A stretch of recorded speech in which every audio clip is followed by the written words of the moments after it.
Amis. Bonjour Jean-Philippe. Laurent Amis, vous êtes directeur de Mines Paris PSL Executive Education. On va donc parler ensemble Executive Education. Et c'est très intéressant, petit papier que vous avez publié sur I3H2. Donc vous allez nous expliquer ce que signifie cet acronyme I3H2, Nouvelle alchimie de la formation des cadres et dirigeants. Alors, peut-être quelques éléments de contexte d'abord. Pour vous, la crise sanitaire marque un petit moment de rupture.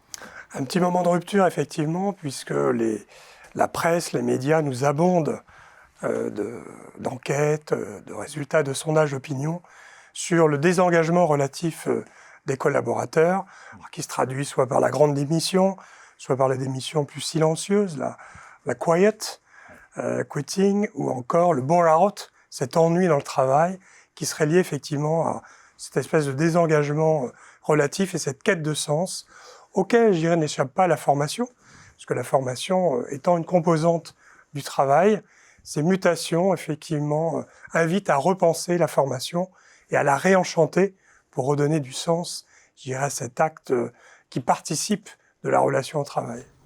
Alors, ce sens pour vous, il passe par ce fameux, c'est dans le journal du net, passe par ce fameux I3. Alors, I3, effectivement. Que signifient ces 3 I? Alors pourquoi? Parce que la formation ne saurait se réduire à une approche très adéquationniste entre des activités, des compétences.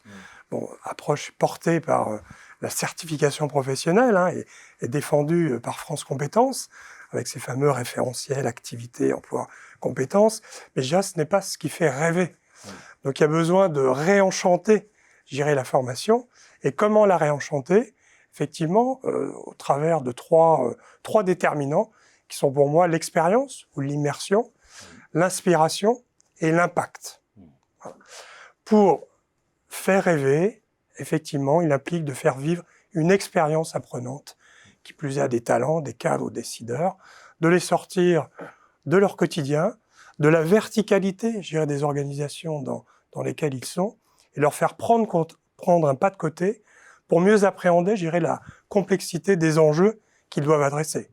Quand on parle de transition numérique ou de transition écologique et énergétique, effectivement, il faut sortir de l'hyperspécialisation des fonctions, qui est surtout l'apanage des grandes organisations, et de la verticalité, pour prendre un peu de hauteur, de recul, et donner, je dirais, une approche systémique à ces enjeux. Ça, c'est l'immersion en tant que telle, l'impact et l'inspiration. C'est vrai que c'est des mots. Impact, on en entend souvent parler.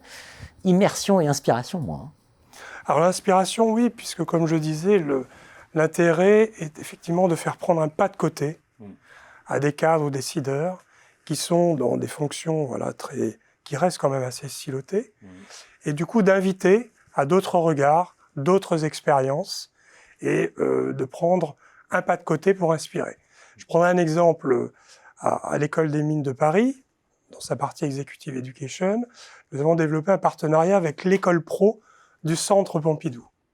Et l'objectif est bien d'exposer des cadres dirigeants à des œuvres, à des collections du Centre Pompidou, pour en appeler pas uniquement à la raison, mais à l'émotion.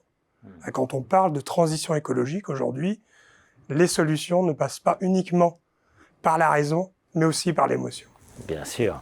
Et l'impact, finalement, ou l'inspiration, enfin voilà, pour vous, tout ça, ça fait système? Tout ça fait système, puisque la finalité, c'est vraiment de ressortir transformé d'un parcours de formation. Et alors maintenant, parlons de H2. H2, alors effectivement, H2 pour hybridation. Ouais. Alors pourquoi ai-je mis l'hybridation au carré? Parce que pour moi, elle se décline de 2 manières différentes. Vous avez d'une part l'hybridation des modalités pédagogiques, et aussi et surtout l'hybridation des enseignements. Alors sur l'hybridation des modalités, là effectivement l'accélération des technologies, des usages du numérique durant la crise sanitaire a produit une inflexion des modèles pédagogiques et en faveur du digital learning. Alors je serais tenté de dire vive le digital learning, le présentiel est mort. Non, absolument pas. Parce qu'on le voit bien aujourd'hui, et on le voit, je dirais, ex post, le présentiel présente des avantages que ne procure pas le distanciel. La richesse des interactions, des échanges, la mise en réseau, l'apprentissage entre pairs, peer-to-peer.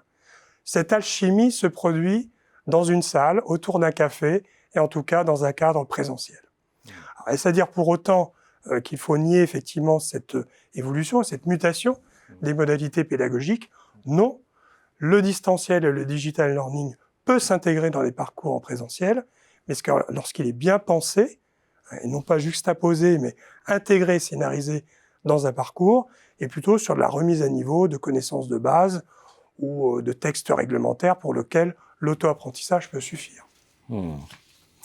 C'est vrai que c'est pas tout à fait la même chose d'écouter un morceau de musique avec des écouteurs ou de vivre un concert ou d'aller à l'opéra. Exactement. L'apprentissage n'est pas tout à fait le même. Finalement, une pluridisciplinarité générale, c'est ça l'idée aussi de ce H2.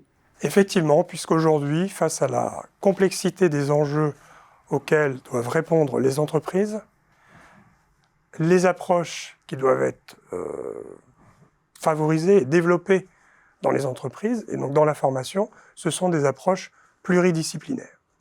Alors je dis d'autant plus que j'évolue dans le cadre d'une belle école d'ingénieurs, mais être technocentré ne suffit pas aujourd'hui à résoudre les enjeux auxquels nous sommes confrontés.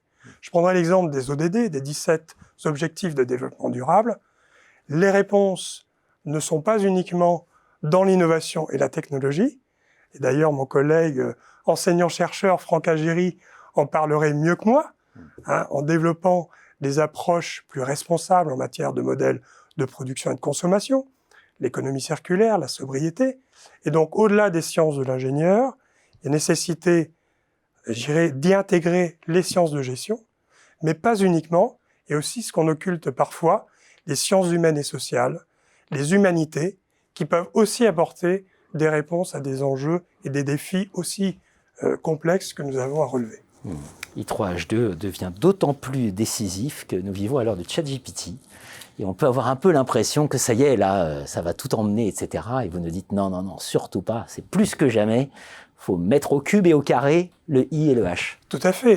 L'IA, la data science sont le meilleur exemple de la nécessité, au-delà de la science, de prendre en compte les questions d'éthique, les questions de droit, les questions de régulation.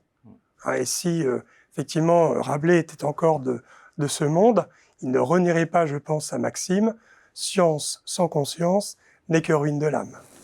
Éducation sans conscience n'est que ruine de l'âme aussi, plus que jamais. Merci à vous, Laurent. Merci, Jean-Philippe.